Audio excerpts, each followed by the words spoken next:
Hi and welcome to interest.co.nz. I'm Steve Forbes and today we're speaking to ANZ's Chief Economist for Greater China, Raymond Yeung. He's here to talk to us about the ongoing China-US trade war, the global slowdown and China's Belt and Road Initiative. So it's hard to avoid talking about the US-China trade war. Obviously it's front and centre of the news and it's obviously a source of great speculation at the moment. So you recently said in an interview you didn't think the trade war would have a massive impact on global growth rates, but it was obviously a factor in the IMF report released last month, which cited it as one of the factors in the global slowdown, which will see global economic growth drop to about 3.3% this year. So what are your thoughts on the effect on world global growth rates and on China? Now, obviously, the trade war is a negative impact on global growth, but we really need to know the reality of the trade tension between the two countries. Obviously, from China export to the US will be affected because the US imposed input tariff of Chinese goods, sent to the US. But the fact is that the majority, a big proportion, of these trades involve the electronic supply chains. So basically, these sort of goods, particularly, these cell phones and laptop computer, would be affected by the next phase of the trade war, which is, by estimation, is 300 billions of values of the goods sending to the US would probably be tariff or taxed by 25% of the tariff. Yeah. Now, I think this is a disruptor. Yeah.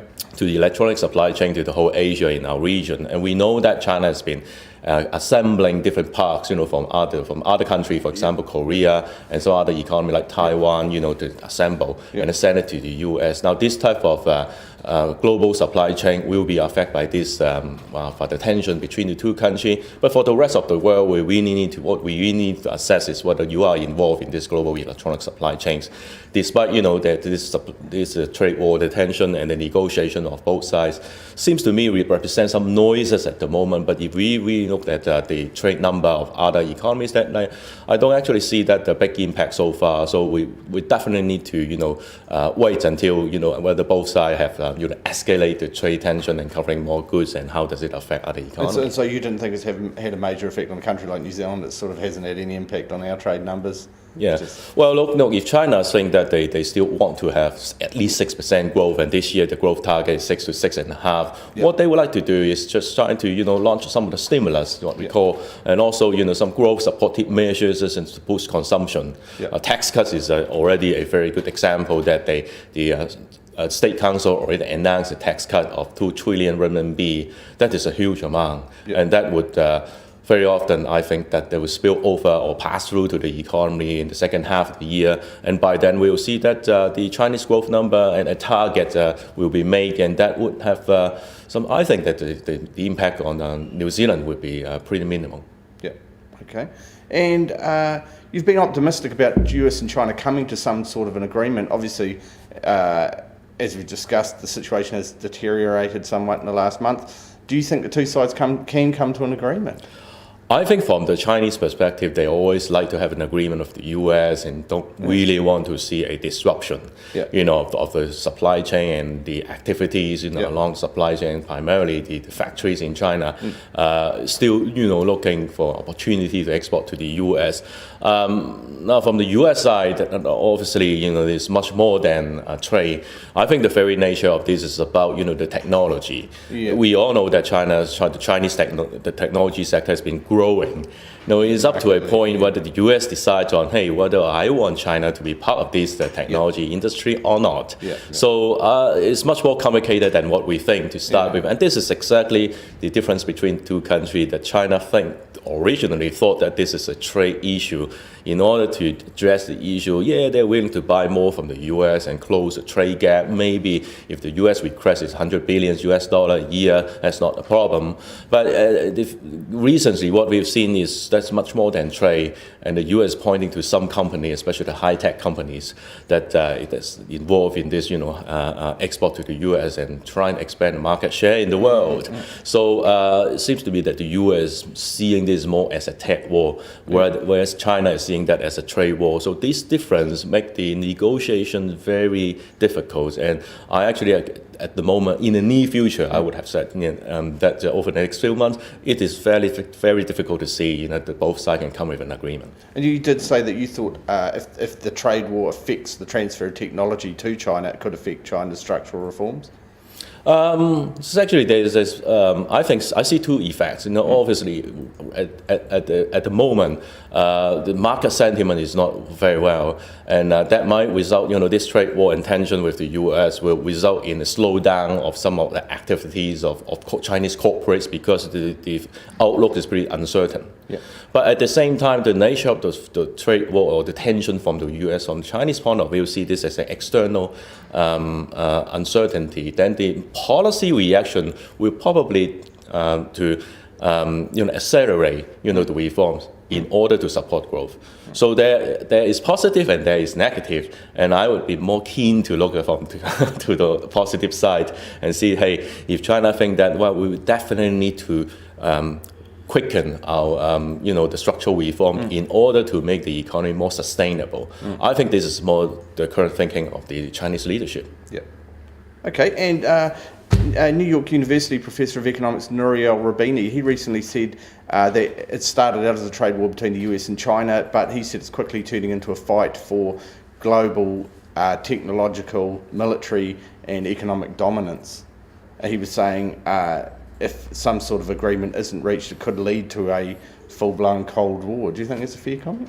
It's kind of difficult to, to label, any tension between two countries of this sort. Yeah. But Steve, what I'm seeing currently, is that at least in the near future, that the two countries will still need to have some sort of tension between two, so that both sides can sort out what the other side is thinking. So in the end, everybody don't really want to see, that both sides will escalate the tension to the next level beyond trade, beyond economics. So I think that the hope is that, or at least the wishful thinking is that the next time, if there's a chance for the two presidents to meet each other, so then they warm up the relationship so that that can give a signal to the administration of both sides that they probably need to soften the stand a bit in order to harmonize. So you're hoping for something to come out you're hoping for something to come out of next month's G20 meeting? Yeah, that's the hope. Now, of course, that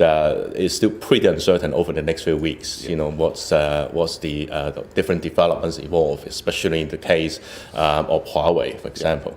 Yeah. This I think that is a real issue that currently they just changed the attitude of the Chinese leadership. Yeah. That all of a sudden they realize that this is more than trade. How are they going to react to the new approach of the Donald Trump's government? Yeah. Okay.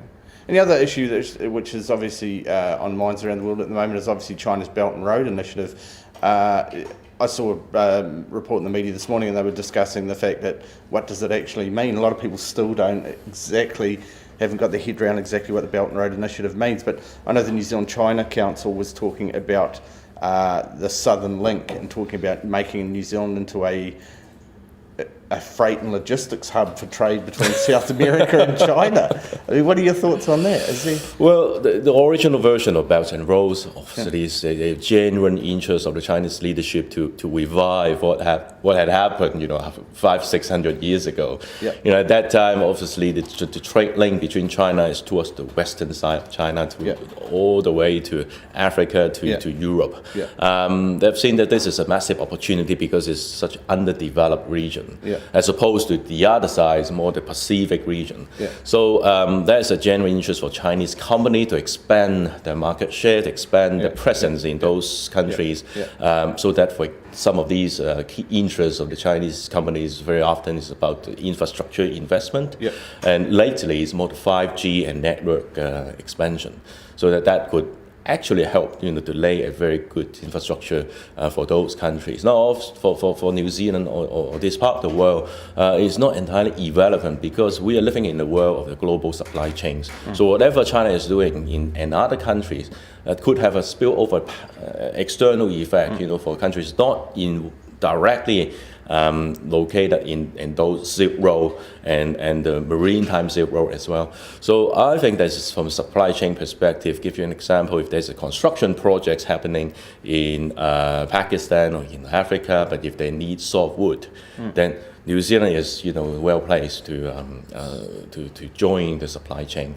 So this is much more than the current story, because we talk about not a direct or bilateral relationship between China and New Zealand, but also in another country, the third country, and the activities of Chinese companies can actually represent the demand driver for New Zealand export. Well, obviously the Belt and Road Initiative has had, to date, the focus has been on the Eurasian sort of the link between Europe and Asia, hasn't it?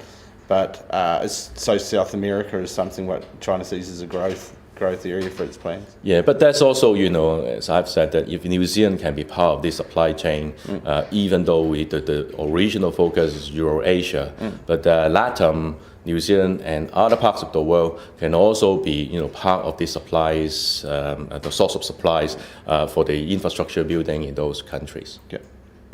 Okay, thanks very much for your help. Thank you. Thanks very much for your Steve. time, Raymond. And this is interest.co.nz.